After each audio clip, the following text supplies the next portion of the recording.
datang di channel YouTube saya. Selamat melihat-lihat apa saja aktivitas saya yang ada di channel YouTube ini.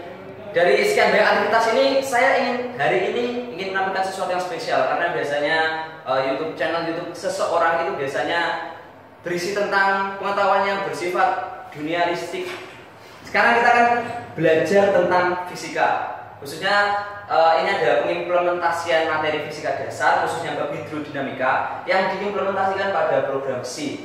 Sekarang kita dapat melihat di sini ada program C yang telah saya buat sebelumnya. Sebelumnya perkenalkan saya untuk berkenalan terlebih dahulu. Nama saya Renaldi Agdaira Pratama, NRP 103117000025 dari Departemen D3 Teknik Elektrootomasi TS. Langsung saja kita melihat ke listing programnya. Kita dapat melihat dari listing program ini, yang pertama itu adalah namanya library.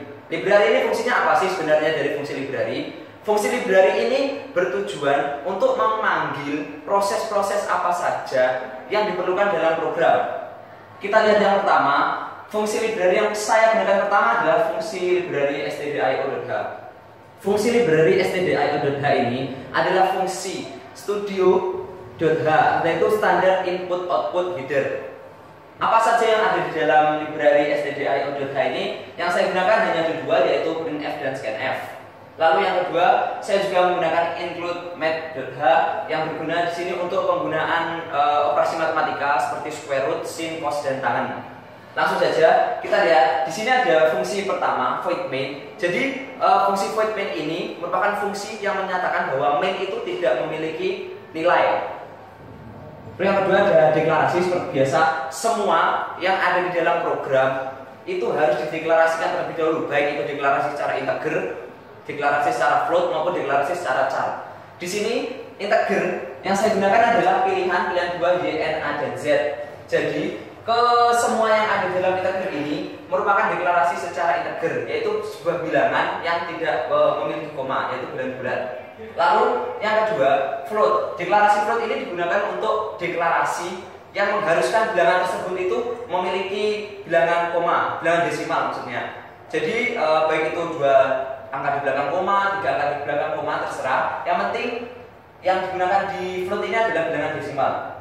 Lalu kita ke bawah, kita melihat sistem color ini. Sistem color ini saya gunakan dengan library Windows.h, yang dimana sistem color ini digunakan untuk merubah warna tampilan dari layar supaya pada penjelasan kali ini warnanya itu dapat dilihat jelas oleh kalian, agar kalian tidak salah paham dengan apa yang saya katakan sebelumnya dan apa yang akan saya katakan selanjutnya. Lalu printf. Nah, ini yang saya maksud. Printf ini adalah sebuah perintah yang digunakan untuk menampilkan ataupun mencetak, bahasa enaknya mencetak sebuah tulisan yang saya tulis di sini, yang dibatasi oleh 2 tanda petik ini ke dalam layar output kita. Jadi nanti contoh saya menuliskan tugas fisika dasar. Nah, jadi nanti di layar komputer itu akan tertulis tugas fisika dasar. Lalu di sini saya berikan backslash t, di mana backslash t ini bermaksud fungsinya sama seperti tabel. Jadi untuk membuat tulisan itu tidak rata ke kiri tapi bergeser. Lalu ada juga backslash n. Sini backslash n ini digunakan untuk membuat tulisan itu seperti efek enter kalau kita menggunakan Microsoft Word. Lalu di setiap di setiap statement itu harus dilengkapi dengan semikolon. Kalau tidak ada semikolon ini, kalau dikompilasi itu nanti akan tertulis pesan cetak error karena ini wajib. Oh ya, saya lupa sebelumnya. Jadi setelah deklarasi void main, seluruh statement besar itu dibatasi dengan kurung kurawal. Jadi di sini setelah main kita lihat ada kurung kurawal. Kurung kurawal ini sebagai batas bahwa ini deklarasi yang akan dijalankan oleh komputer. Lalu kita ke bawah. Nah, ini masuk printf list perhitungan fisika. Jadi yang akan tertampilkan di layar komputer kita adalah list perhitungan fisika. Saya mengambil 2 perhitungan di sini, yaitu menghitung debit air dan implementasi dari menghitung debit air itu adalah pembahasan soal paket fisika dasar halaman 142 halaman 10. Nah, scanf. Scanf masukkan pilihan. Pertama ada kata-kata masukkan pilihan Anda. Berapa sih pilihan yang harus saya inginkan? Saya ingin memilih pilihan pertama atau saya ingin memilih pilihan kedua. Dan deklarasinya masukkan pilihan Anda dengan scanf pilihan %i karena yang kita gunakan adalah bilangan integer. Nah, terus saya ingin membuat selection pilihan. Jadi if pilihan, kalau misalnya pilihan yang diinputkan oleh user itu lebih dari 2, semisal 3, 4, 5, 6 atau 9, 10, 11, maka akan tertuliskan maaf menu tidak tersedia karena memang tidak ada dalam perhitungan kami. Atau else-nya switch, kita akan menggunakan fungsi division, fungsi switch. Kita switch untuk pilihannya. Jadi kita switch pilihan apabila user memilih pilihan pertama 1, maka kita akan masuk ke kondisi menghitung debit air, masuk ke hitungan debit air. Ada 2 rumus debit air, yaitu kita apabila itu diketahui areanya dan apabila itu diketahui volumenya. Jadi nanti user akan dihadapkan oleh 2 pilihan, yaitu area ataupun volumenya yang diketahui. Lalu kita masukkan pilihannya, kita gunakan integer lagi. Nah, lalu di dalam case ini kita gunakan fungsi selection lagi, kita gunakan fungsi pemilihan lagi. If pilihan kurang dari sama dengan 1, maka yang digunakan rumus perhitungannya adalah PAV. Apabila yang dipilih 1, maka perhitungannya kita gunakan P sama dengan A kali V, atau yang diketahui adalah areanya. Lalu printf, kita masukkan luas penampangnya, area kita gunakan dalam meter kuadrat. Lalu masukkan nilai kecepatan alirannya meter per sekon. Maka debit airnya seperti yang teman-teman sudah dapatkan sebelumnya, rumus untuk menghitung debit apabila diketahui area dan kecepatan alirannya adalah P A kali V. Jadi yang ini yang tidak memiliki printf atau scanf ini kita sebut proses. Jadi bagaimana komputer menginputkan data ke dalam proses tersebut dan akan menjadikannya hasil. Jadi printf ini, maka hasilnya adalah ini. Jadi Q1. Q1 ini merupakan proses yang saya bilang tadi. Atau pilihan kedua, apabila user memilih 2 dalam program tersebut, maka dia akan masuk ke dalam interface. Interface-nya itu adalah V kali T, atau yang disebut dengan apabila kita ketahui volumenya. Jadi kalau user memasukkan 2, maka masuk ke volume. Kita lihat, masukkan volume dalam meter pangkat 3 dan masukkan waktu dalam sekon. Lalu debit airnya adalah seperti yang kita ketahui, seperti yang teman-teman ketahui semuanya. Untuk rumus yang diketahui kecepatan ulangi masuk yang diketahui oleh volumenya, kita akan Q sama dengan V per T. Nah, yang ini lagi disebut proses. Jadi rumus-rumus ini akan dimasukkan dalam proses. Diproses, dikalikan oleh compiler, dikalikan, akan hasilnya seperti ini. Nanti akan saya tahu. Nah, untuk setiap case 1, case 2, case 3 itu harus diberi break. Kenapa sih teman-teman harus kasih break ke dalam case itu? Jawabannya simple. Kalau teman-teman nggak kasih break ke dalam case tersebut, maka program itu akan berjalan terus sampai akhir. Jadi fungsinya break itu kayak menyetop program tersebut agar berhenti di case pertama itu saja dan menunggu user untuk melakukan input lagi, lalu program akan berjalan selanjutnya. Nah, terlanjut untuk pilihan kedua, case 2. Case 2 ini adalah implementasi dari apa yang saya bahas tadi tentang debit hidrodinamika. Saya menggunakan soal halaman 140 berapa tadi 48 untuk ini. Soalnya ini nanti akan saya jelaskan di saat saya merunning programnya. Jadi ini hanya ada listingnya bawah. Jadi ada printf dan scanf. Jadi ini soalnya, terus ini pembahasannya. Terus bawah kita lihat lagi. Nah, ini ada rumus mencari db. Nah, di sini saya menggunakan square root. Ini saya menggunakan akar. Jadi teman-teman kalau ingin menggunakan fungsi square root, fungsi sin, fungsi sinus, fungsi kotangen, fungsi tangen, teman-teman harus menggunakan yang namanya library math.h. Karena kalau nggak ada itu nggak bisa. Karena setiap library itu pada dasarnya punya fungsi dan punya list sendiri-sendiri yang harus mereka kerjakan. Terus ke bawah. Terus bawah ini, maka hasilnya adalah seperti ini. Hasilnya berdebat. Jadi air yang ada pada kecepatan berapa nanti kita akan tahu dan di bawah. Terus ke bawah. Terus, nah, yang ini adalah fungsi, bukan fungsi sih sebenarnya, sebuah pertanyaan. Apakah user itu ingin kembali ke menu awal lagi? Jadi kan user biasanya, wah, kok hitungannya kok salah nih, ada yang salah nih programnya. Loh, ini listinya kok salah. Nah, kita tawarkan di sini untuk user. Apakah kembali ke list perhitungan? Kalau iya, dia akan kembali ke awal, go to A lagi. Apabila tidak, maka printf, terima kasih sudah mencoba program ini. Jadi ini akhir dari programnya. Nah, sekarang coba kita langsung saja untuk ke running programnya, Mas. Oke, kita coba running programnya. Nah, kita coba ya. Untuk pertama, list perhitungan fisika. Tolong kita masukkan satu. Menghitung debit air.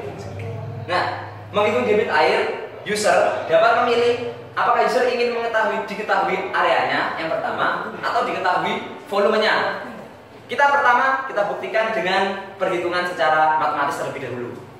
Apabila diketahui areanya, apabila V, saya andaikan itu areanya adalah 20.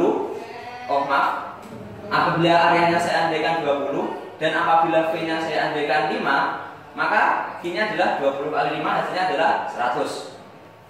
Kita coba implementasikan pada program. Masukkan nilai luas penampang A20. Masukkan kecepatan aliran V dalam meter per sekon 5. Maka hasil akhirnya adalah 100 meter kubik per second dan hasilnya sama. Sekarang kita coba program yang kedua. Q sama dengan V per T. Untuk V-nya saya gunakan V sama dengan 20 dan T sama dengan 5. Maka Q V per T sama dengan 20 per 5, hasilnya 4. Kita coba kembali ke programnya. Ya, kembali ke perhitungan ya. Menghitung debit air. Diketahui volumenya. Nah, rumusnya perhitungannya adalah Q sama dengan V per T. Masukkan nilai volume. Volumenya 20. Dan T-nya 5. Nah, maka hasilnya adalah 4 meter pangkat 3 per sekon dan sama lagi. Ini hebatnya program. Jadi apa yang kita matematis dan apa yang kita lakukan dengan program itu bisa sama dan lebih mudah. Kalian cuma tinggal input dan jadi, teman-teman. Terus kita kembali lagi mas ke ya satu. Nah, sekarang kita implementasinya, teman-teman. Implementasi dari materi kita hidrodinamika ini apa sih? Nah, kalau kalian punya buku fisika dasar ini, kalian bisa buka halaman 142 nomor 10. Pilih 2 mas, 2. Nah, sebuah pipa, di sini saya tuliskan soalnya. Jadi sebuah pipa fleksibel misal selang ini memiliki luas penampang pada satu ujungnya adalah 1 meter kuadrat, ujung lain 5 meter di bawah ujung pertama, menyempit dengan luas 0,5 meter persegi dan dipasangi katup. Tekanan pada ujung pertama adalah 1 atmosfer. Ketika katup dibuka sepenuhnya, air mengalir dengan bebas. Berapakah kecepatan air meninggalkan pipa? Kalau kita lihat soal ini pada pembahasannya menggunakan dua prinsip dasar, yaitu kita menggunakan persamaan Bernoulli dan kontinuitas. Di mana persamaan Bernoulli adalah seperti yang saya tuliskan di papan ini adalah persamaan Bernoulli, dan persamaan kontinuitas yaitu QA sama dengan QB. Jadi sama saja dengan AV kali AVB. Nah, lanjut kita akan menghitung. Berarti kan yang ingin kita hitung adalah kecepatan air meninggalkan pipa. Sekarang kita coba diketahui, masukkan gravitasinya. Jadi gravitasinya di sini adalah 10. Masukkan 10. Masukkan nilai YA min YB. Nah, YA min YB di sini telah dihitung dengan nilai 5. Dimasukkan 5 diameter. Nah, maka hasil pembilang. Kenapa saya buat seperti ini? Karena kalau kita ingin membuat program yang bertingkat-tingkat, kalau menurut saya itu lebih efektif kalau kita bisa.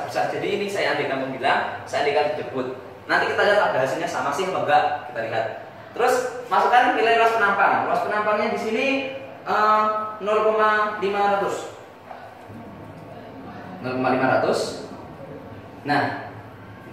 Nah, luas penampang B adalah 1,00. Nah, jadi maka hasil dari penyebutnya adalah 0,87. Jadi setelah pembilang dibagi penyebut, A jadi air mengalir dengan kecepatan 11,5 di ujung bawah pipa. Loh, kalau ada yang tanya, loh kenapa kok hasilnya di sini 11,4 dan di ujung bawah pipa itu kok 11,5 berada di sini? Karena saya menghitung sendiri, air yang mengalir itu kecepatannya 11,47. Jadi ini dibulatkan 5, 47, berapa sekian itu panjang. Saya tidak ingat, jadinya dibulatkan oleh komputer menjadi 11,5. Nah, dapat dilihat lagi, saya telah menghitungnya dan hasilnya sama. Inilah lagi kehebatan dari komputer. Dengan programnya seperti ini bisa menyelesaikan persoalan seperti ini. Kembali ke perhitungan, kita coba tidak, Mas.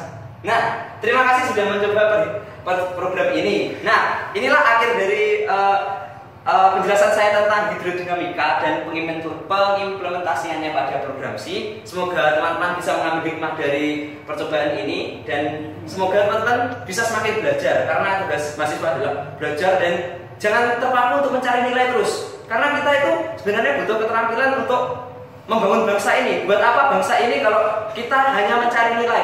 IPK itu buat apa? IPK 4 bulan, kamu itu nyari apa sebenarnya di kuliah itu? Nyari IPK atau nyari keterampilan? Saran saya buat teman-teman, carilah keterampilan sebanyak mungkin, karena itulah yang akan menentukan masa depan Anda. Terima kasih, sekian saya Nadia Dera Pratama. Atas perhatiannya mohon maaf. Apabila ada saya kesalahan, mohon maaf. Wassalamualaikum warahmatullahi wabarakatuh.